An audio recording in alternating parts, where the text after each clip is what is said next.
हर महादेव दोस्तों, आज की शिव पुराण कथा में हम लोग पढ़ेंगे साध्य साधन आदि का विचार तथा श्रवण कीर्तन और मनन, इन तीन साधनों की श्रेष्ठता का प्रतिपादन। व्यास जी कहते हैं, सूत जी का यह वचन सुनकर वे सब महर्षि बोले, अब आप हमें वेदांत सार सर्व स्वरूप अद्भुत शिव पुराण की कथा सुनाइए। सूत जी ने कहा, आप सब महर्षिगण रोग शोक से रहित कल्याण में भगवान शिव का स्मरण करके पुराण प्रवर शिव पुराण की जो वेद के सार तत्वों से प्रकट हुआ है वह कथा सुनिए। शिव पुराण में भक्ति, ज्ञान और वैराग्य, इन तीनों का प्रीति पूर्वक गान किया गया है और वेदांत वेद सद्वस्तु विशेष रूप से वर्णन है। इस वर्तमान कल्प में जब सृष्टि का आरंभ हुआ था, उन दिनों 6 कुलों के महर्षि परस्पर वाद विवाद करते हुए कहने लगे, आमुक वस्तु सबसे उत्कृष्ट है और आमुक नहीं है। उनके इस विवाद ने अत्यंत महान रूप धारण कर लिया।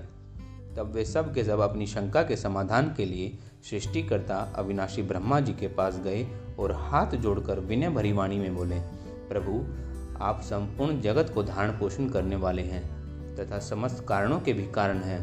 हम यह जानना चाहते हैं कि संपूर्ण तत्वों से परे परात्पर पुराण पुरुष कौन है। तब ब्रह्मा जी ने कहा, जहाँ से मन सहित वाणी उन्हें न पाकर लौट आती है तथा जिनसे ब्रह्मा, विष्णु, रुद्र और इंद्र आदि से युक्त यह संपूर्ण जगत समस्त भूतों एवं इंद्रियों के साथ सबसे पहले प्रकट हुआ, वे ही हैं ये देव। महादेव सर्वज्ञ एवं संपूर्ण जगत के स्वामी हैं। ये ही सबसे उत्कृष्ट हैं। भक्ति से ही इनका साक्षात्कार होता है, दूसरे किसी उपाय से इनका दर्शन नहीं होता। रुद्र, हरि, हर तथा अन्य देवेश्वर सदा उत्तम भक्ति भाव से उनका दर्शन करना चाहते हैं। भगवान शिव में भक्ति होने से मनुष्य संसार बंधन से मुक्त हो जाता है। देवता की कृपा प्रसाद से उनमें भक्ति होती है और भक्ति भाव से देवता का कृपा प्रसाद प्राप्त होता है। ठीक उसी तरह जैसे यहाँ अंकुर से बीज और बीज से अंकुर पैदा होता है, इसलिए तुम सब ब्रह्म ऋषि भगवान शंकर का कृपा प्रसाद प्राप्त करने के लिए भूतल पर जाकर वहाँ सहस्त्र वर्षों तक चालू रहने वाला एक विशाल यज्ञ का आयोजन करो। इन यज्ञपति भगवान शिव की ही कृपा से वेदोक्त विद्या के सारभूत साध्य साधन का ज्ञान होता है। शिव पद की प्राप्ति ही साध्य है, उनकी सेवा ही साधन है तथा उनके प्रसाद से जो नित्य नैमित्तिक आदि फलों की ओर से निष्प्रय होता है वही साधक है। वेदोक्त कर्म का अनुष्ठान करके उसके महान फलों को भगवान शिव के चरणों में समर्पित कर देना चाहिए। यही परमेश्वर पद प्राप्त करने की पहली सीढ़ी है। वही सालोक्य आदि के कर्म से प्राप्त होने वाली मुक्ति है। उन पुरुषों की भक्ति के अनुसार उन सबको उत्कृष्ट फल की प्राप्ति होती है। उस भक्ति के साधन अनेक प्रकार के हैं, जिनका साक्षात महेश्वर ने ही प्रतिपादन किया है। उनमें से सारभूत साधनों को संक्षिप्त करके मैं बता रहा हूँ। कान से भगवान नाम गुण और लीलाओं का श्रवण, वाणी द्वारा उनका कीर्तन तथा मन के द्वारा उनका मनन, इन तीनों को महान साधन कहा गया है। तात्पर्य यह है कि महेश्वर का श्रवण, कीर्तन और मनन करना चाहिए। यह श्रुति का वाक्य है, हम सबके लिए प्रमाणभूत है।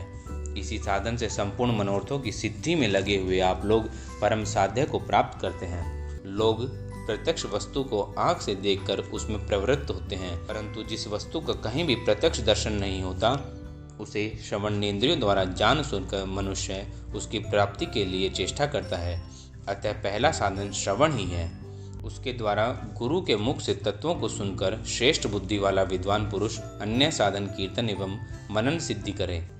कर्मशः मनन पर्यंत इस साधन की अच्छी तरह साधना कर लेने पर उसके द्वारा सालोक्य आदि के कर्म से धीरे धीरे भगवान शिव का संयोग प्राप्त होता है। पहले सारे अंगों के रोग नष्ट हो जाते हैं, फिर सब प्रकार का लौकिक आनंद भी विलीन हो जाता है। भगवान शंकर की पूजा, उनके नामों का जप तथा उनके गुण, रूप, विलास और नामों का युक्ति प्रायण चित्त के द्वारा जो निरंतर परिशोधन या चिंतन होता है, उसी को मनन कहा गया है। वह महेश्वर की कृपा दृष्टि से उपलब्ध होता है। उसे समस्त श्रेष्ठ साधनों में प्रधान या प्रमुख कहा गया है। सूत जी कहते हैं, मुनीश्वरों, इस साधन का महात्म्य बताने के प्रसंग में मैं आप लोगों के लिए एक प्राचीन वृत्तांत का वर्णन करूंगा। उसे ध्यान देकर आप सुने।